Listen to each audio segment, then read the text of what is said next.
Hello everyone, good morning. How are you? I hope you all are fine. आज की इस video में हम बहुत ही इंपॉर्टेंट टॉपिक को डिस्कस करने वाले हैं। अगर आपको क्लॉज पहचानने, फ्रेज पहचानने या सेंटेंस पहचानने में कोई भी डाउट होता है तो आज हम इस वीडियो में फ्रेज, क्लॉज और सेंटेंसेस को कवर करने वाले हैं। एक एक छोटी छोटी बातों पर बात करने वाले हैं और इसके ऑपरेशंस होंगे छोटे छोटे से, ठीक है, ताकि आपको हर एक छोटी अपडेट भी मिल जाए और बड़ी भी। मींस इसको मैं तीनों सेक्शन में, जैसे कि इसको मैं इजी, मॉडरेट और एडवांस तीनों लेवल पे लेकर जाऊंगा ताकि आपको कभी भी क्लॉज डरा ना पाए। तो आइए बिना देरी किए वीडियो को शुरू कर लेते हैं। Let's get started.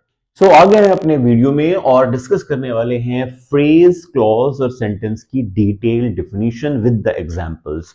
So video पूरा देखिएगा, देन डेफिनेटली आपको समझ में आएगा फ्रेज, क्लॉज और सेंटेंस में डिफरेंस क्या है विद द एग्जांपल, और आप करने भी लग जाओगे, I believe it. So phrase, clause और सेंटेंस को इसमें सॉल्व करेंगे, एक एक एग्जांपल को अप्लाई करेंगे एग्जांपल्स के साथ। तो आइए पहला एग्जांपल की डिफिनीशन को कवर कर लेते हैं फ्रेज के। फ्रेज क्या होता है? What is phrase? सो जब हम फ्रेज को पढ़ते हैं तो फ्रेज की पहली डिफिनेशन यहां आपको देखने को मिलेगी, that is phrase is a group of words. ठीक है, फ्रेज क्या होता है? एक ग्रुप ऑफ वर्ड्स होता है। ग्रुप ऑफ वर्ड्स क्या होता है? ऐसा वर्ड, ऐसा ग्रुप जिसमें एक से ज्यादा वर्ड्स होते हैं उसको हम ग्रुप ऑफ वर्ड्स कहते हैं। इसको जस्ट अपोजिट अगर समझें तो सिंगल वर्ड कभी भी फ्रेज नहीं हो सकता, ये क्लियर हो चुका है। ऑलराइट, मींस एक से ज्यादा, मींस दो या दो से ज्यादा वर्ड अगर होंगे तभी फ्रेज होगा, अदरवाइज नहीं होगा। आइए क्लॉज को समझ लेते हैं। It is a group of words, means phrase और क्लॉज दोनों ही ग्रुप ऑफ वर्ड्स होते हैं। सेंटेंस को देख लेते हैं। Sentence is also a group of words, means तीनों ही डेफिनेशंस एक ही बात कह रही हैं, फ्रेज, क्लॉज एंड सेंटेंस की, that is called group of words. Okay, तीनों में ही ग्रुप ऑफ वर्ड्स होता है, सिंगल वर्ड कभी भी फ्रेज, क्लॉज, सेंटेंस नहीं हो सकता। ये कुछ समझाना चाह रहे हैं। हाँ, कुछ और चीजें हो सकती हैं, उसको बाद में समझेंगे। आइए बात करेंगे यहां पर सेकेंड डेफिनेशन की, that is no subject no verb. No subject no verb. All right, clear? Means phrase में सब्जेक्ट और वर्ब नहीं हो सकता है। क्लियर? क्लॉज में देखते हैं, subject verb combination presents, means subject verb combination present होता है क्लॉज के अंदर। सेंटेंस में देख लेते हैं, सब्जेक्ट वर्ब कॉम्बिनेशन प्रेजेंट होता है, मींस अगर आपका सब्जेक्ट और वर्ब है तो कम से कम उसको फ्रेज मत कहिएगा, क्लॉज और सेंटेंस आप कह सकते हैं। क्लियर हो गया?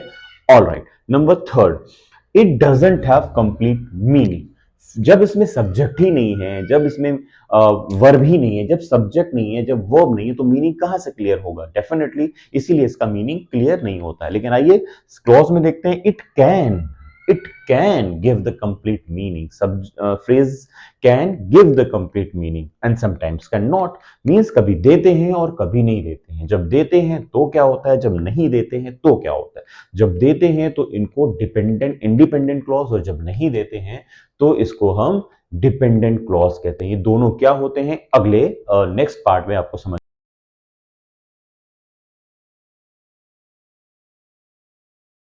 ऑलवेज गिव्स कंप्लीट मीनिंग, इसमें कोई डाउट नहीं है मीनिंग निकालने का। Definitely it will give the complete meaning. Alright, means meaning हमेशा क्लियर होती है, किसकी? सेंटेंस की। ठीक है, तीनों क्लियर हो गए। फ्रेज में क्या है?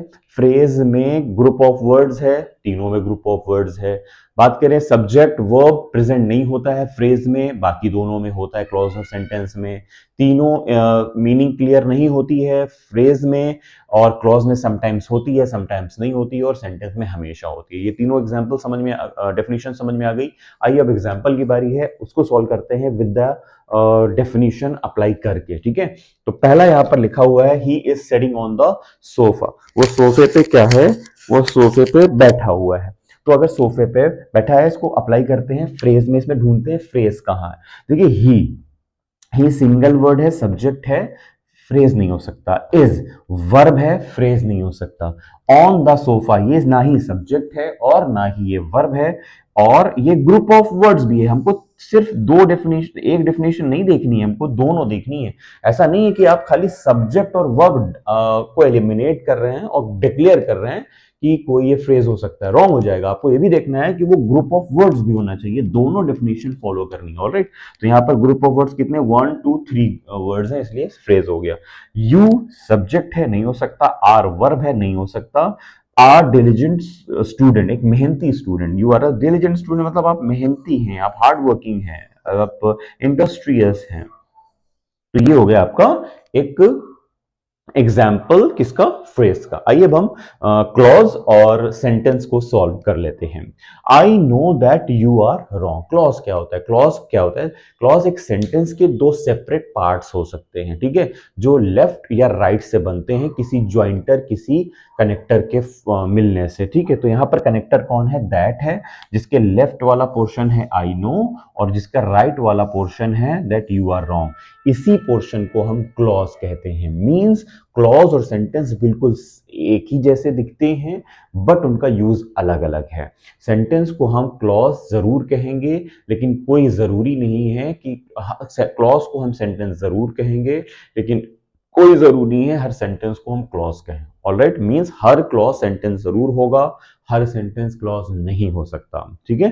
तो ये क्लॉज है, ये हो गया आपका इंडिपेंडेंट क्लॉज और दूसरा वाला जो ब्लू है वो है डिपेंडेंट क्लॉज। ऑलराइट, यही एग्जांपल मैंने यहां लिखकर दिखाया है आपको। I know that you are wrong, ये क्या हो गया, ये हो गया आपका पूरा का पूरा सेंटेंस, ये पूरा का पूरा क्या हो गया, सेंटेंस हो गया। दूसरा भी देख लीजिए, if he comes he will meet, ये पूरा का पूरा सेंटेंस हो गया, इसमें कहीं पर भी कुछ नहीं है, ठीक है। तो मींस अगर हम इसको क्लॉज में तोड़ना चाहें तो ये टूट जाएगा, जैसे कि आई नो ये एक क्लॉज है, दैट यू आर रॉन्ग ये भी क्लॉज है, इफ ही कम्स ये भी क्लॉज है, when I will meet him, if he comes ये देखिए लिखा, तो इफ ही कम्स ये भी क्लॉज है और आई विल मीट हिम ये भी क्लॉज है। लेकिन इसको हम सेंटेंस के फॉर्म में देखें तो ये सेंटेंस भी है। आई होप की बात आपको समझ में आ गई होगी। अब हम अगले वीडियो में समझेंगे डिटेल के साथ फ्रेज, क्लॉज और सेंटेंस को, ठीक है। चलिए शुरू करते हैं नेक्स्ट वीडियो जिसमें आपको पता चलेगा what is phrase in detail. Video को अच्छा लगा हो तो लाइक करें, चैनल को सब्सक्राइब और अपने फ्रेंड्स से शेयर करना ना भूलिएगा। मिलते हैं नेक्स्ट वीडियो में, टिल देन गुड बाय।